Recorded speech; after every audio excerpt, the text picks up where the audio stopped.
in the face of the growing horror in the Middle East, we are acting to keep alive the possibility of peace and a two-state solution. That means a safe and secure Israel alongside a viable Palestinian state. At the moment, we have neither. Ordinary people, Israeli and Palestinian, deserve to live in peace, to try to rebuild their lives free from violence and suffering. That's what the British people desperately want to see.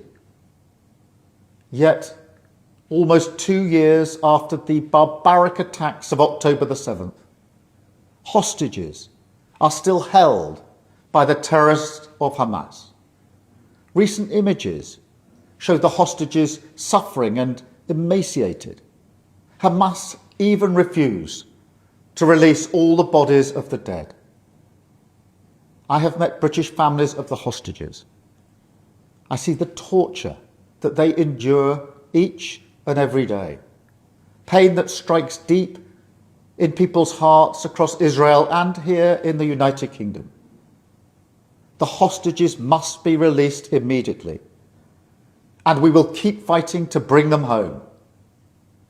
Let's be frank. Hamas is a brutal terror organisation.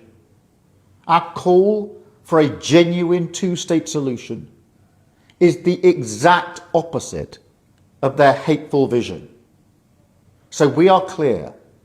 This solution is not a reward for Hamas, because it means Hamas can have no future, no role in government, no role in security.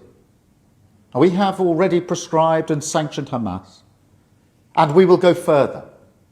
I have directed work to sanction other Hamas figures in the coming weeks. Meanwhile, the man-made humanitarian crisis in Gaza reaches new depths.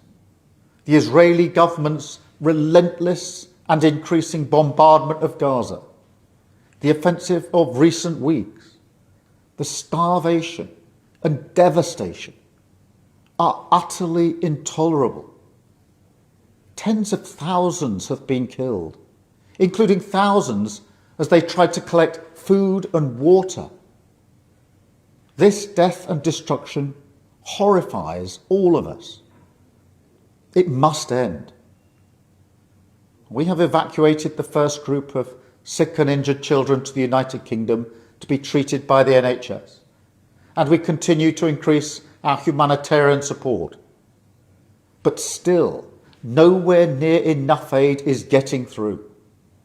We call again on the Israeli government to lift the unacceptable restrictions at the border, stop these cruel tactics, and let the aid surge in. With the actions of Hamas, the Israeli government escalating the conflict, and settlement building being accelerated in the West Bank, the hope of a two-state solution is fading. But we cannot let that light go out. That is why we are building consensus with leaders in the region and beyond around our framework for peace.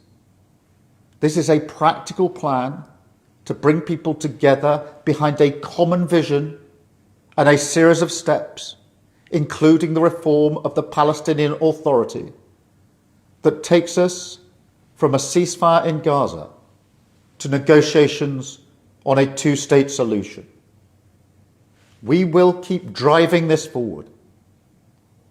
As part of this effort, I set out in July the terms upon which we would act in line with our manifesto to recognise Palestinian statehood.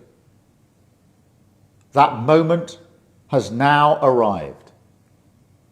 So today, to revive the hope of peace and a two-state solution, I state clearly, as Prime Minister of this great country, that the United Kingdom formally recognises the State of Palestine.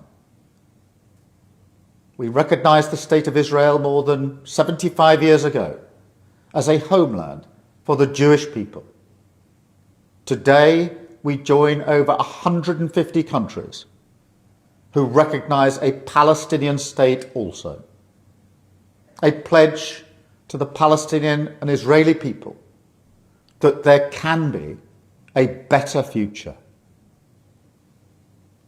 I know the strength of feeling that this conflict provokes. We have seen it on our streets, in our schools, in conversations we've had with friends and family. It has created division. Some have used it to stoke hatred and fear, but that solves nothing. Not only must we reject hate, we must redouble our efforts to combat hatred in all its forms. We must channel our efforts, united together in hope, behind the peaceful future that we want to see. The release of the hostages, an end to the violence, an end to the suffering, and a shift back towards a two-state solution as the best hope for peace and security for all sides.